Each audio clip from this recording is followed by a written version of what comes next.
Salut à tous, la team Owell, Thomas M. Show pour Lyon Fan TV. Très heureux les gars de vous retrouver pour une nouvelle vidéo. J'espère que vous allez bien. À Lyon, c'est un temps froid, un temps automnal froid puisque les températures sont en dessous des 10 degrés.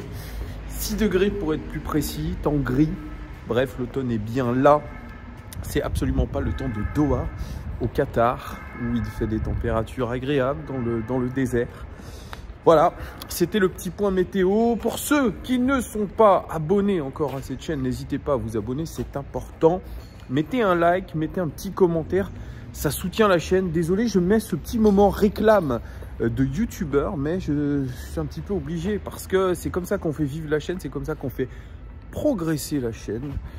Ah, il y a aussi la petite cloche à activer si vous voulez avoir les notifs, parce que certains me disent dans les commentaires qu'ils n'ont pas les notifs des vidéos. Eh bien, mettez la petite cloche et vous aurez toutes les notifs des lives, etc. Alors les amis, si je fais cette vidéo, c'est une petite vidéo débrief du match amical, du premier match amical de l'Olympique Lyonnais sur cette trêve de Coupe du Monde. C'était face à l'ogre belge de Louvain, actuel 8e du championnat belge, de la Jupiler League. On les affrontait dans le complexe sportif. Alors je ne sais plus comment il s'appelle ce complexe sportif, mais en tout cas c'est sur les terres de Algorfa en Espagne, avec une météo assez compliquée hier. Alors, je croyais que les joueurs lyonnais étaient venus chercher le soleil.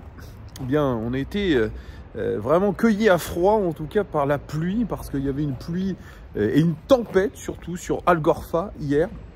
Les conditions n'étaient pas terribles pour nos joueurs lyonnais, mais ça ne les a pas empêchés de gagner ce premier match amical. Et quel match amical, 5-3.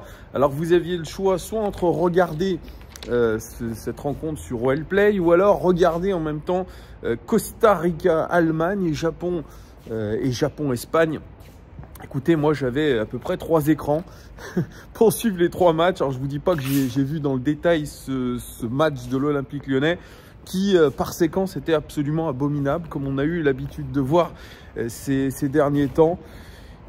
Il y avait des plus beaux matchs de Coupe du Monde, hein, on va pas se mentir. Hier, les 2 matchs qu'il y a eu, que ce soit le Japon qui s'est qualifié brillamment, ou que ce soit aussi ce match entre le Costa Rica et l'Allemagne qui a été magnifique en termes d'émotion, en termes de jeu, en termes de ce que vous voulez. Donc il y avait tout pour plaire. Il y avait tout pour plaire. Et puis il y avait ce match amical de l'Olympique Lyonnais contre vraiment une équipe bas de gamme du championnat belge. Donc j'ai regardé un petit peu quand même. J'ai regardé un petit peu, pas en détail. En tout cas, j'ai vu le match. Comme je vous dis, je me suis pas franchement régalé, hein. C'était pas terrible. Alors, bien sûr, on a marqué 5 buts. Des jolis buts par moment, c'est vrai. Et on a aligné surtout, et Laurent Blanc a aligné quasiment l'équipe type.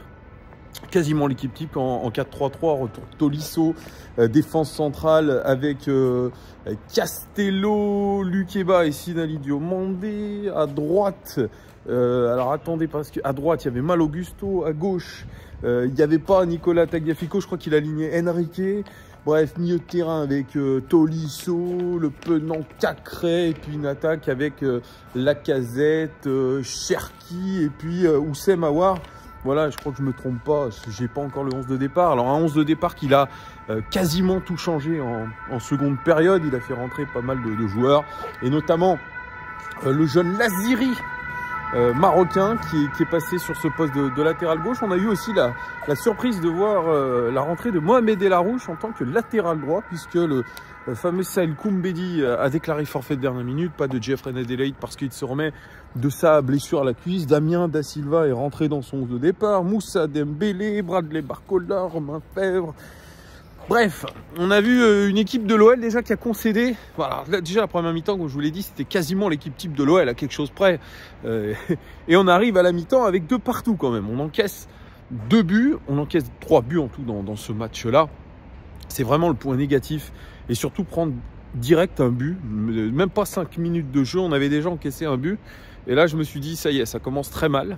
Parce que nos joueurs ont eu, je trouve, beaucoup de mal à gérer la profondeur. notamment notre axe central Diomandé Luqueba qui a été particulièrement mis en difficulté par l'attaquant de Louvain qui s'appelle Gonzalez. Mais voilà, on était en 5 minutes, on était complètement abasourdis. Et l'ami Laurent Blanc qui a dit, après il a dit, les joueurs ont bataillé pour gagner, on a mis des choses en place pour l'emporter. Même si ça ne s'est pas toujours vu, il faut prendre les bonnes et les mauvaises choses de cette rencontre. Il faut persévérer dans ce qu'on veut mettre en place, du jeu en mouvement à 1 ou 2 touches.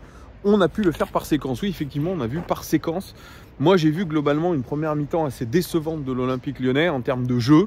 Toujours ce même schéma en U. Du jeu un petit peu stéréotypé. On sent qu'ils ont travaillé des choses, des amis, qu'ils ont envie de reproduire ce qu'ils ont fait. Mais c'est pas fluide. C'est pas fluide. Et c'est ça un petit peu qui saute aux yeux. Alors, il y a eu pour moi des séquences de pressing qui étaient intéressantes.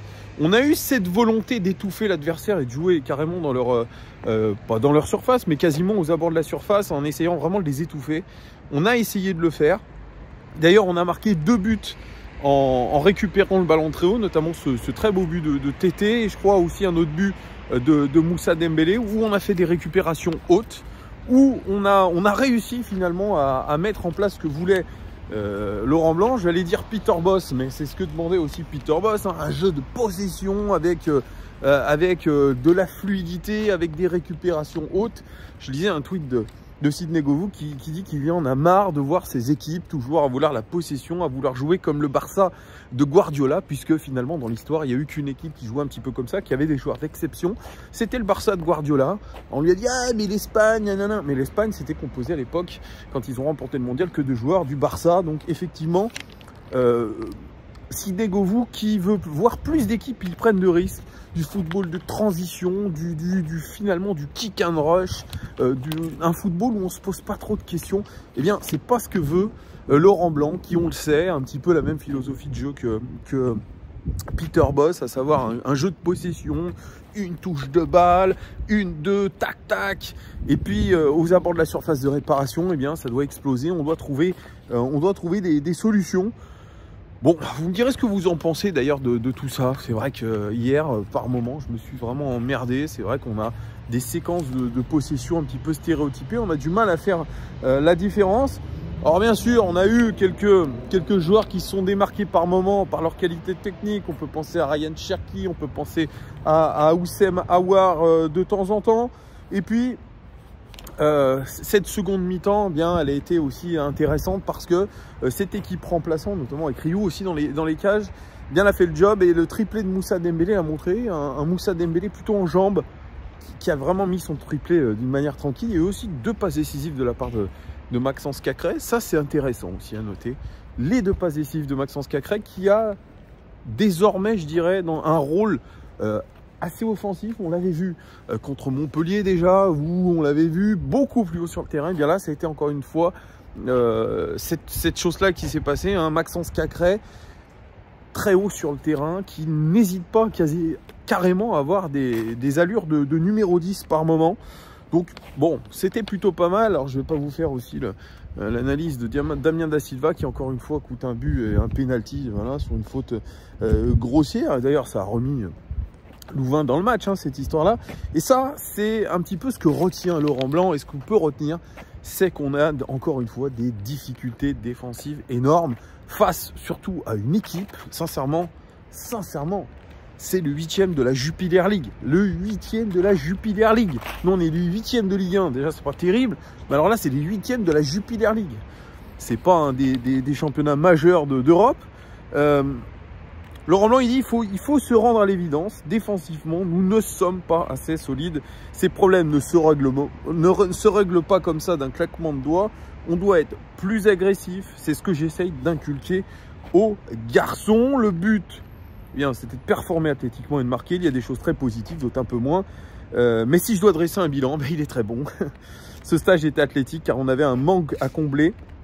Et je pense qu'on l'a fait. Il y a eu beaucoup d'intensité. J'espère qu'ils en bénéficieront durant la 2e partie de championnat. Chacun essaye de retrouver son meilleur niveau. Voilà, mais vous avez compris que Laurent Blanc a insisté sur ce côté défensif. On n'est pas bon défensivement. Et c'était aussi un petit clin d'œil, un petit appel du pied, je dirais, à la direction de l'Olympique Lyonnais qui cherche peut-être que Laurent Blanc cherche un apport défensif, un renfort défensif. On a vu vraiment clairement que cette défense était un petit peu à la ramasse par moment. Même demander Luquieba, ce qui était assez étonnant. Moi j'ai vu un Malo Gusto aussi en difficulté par moment. Alors on ne peut pas accuser complètement la défense d'être à la ramasse. Il faut un petit peu élargir et parler de bloc défensif un petit peu en difficulté. Une difficulté à coulisser notamment en transition, ça c'est sûr. Mais encaisser 3 buts hier soir, ce n'est pas normal, surtout que, comme je vous ai dit, on avait déjà en première mi-temps encaissé 2 buts, alors on avait quasiment l'équipe type. Alors bien sûr, vous allez me dire, il manque Tagliafico. On ne peut pas résumer une défense à un joueur. C'est vrai qu'il nous a sauvé quand même pas mal les meubles, même si on a concédé 2 pénaltys, je crois, à cause de lui.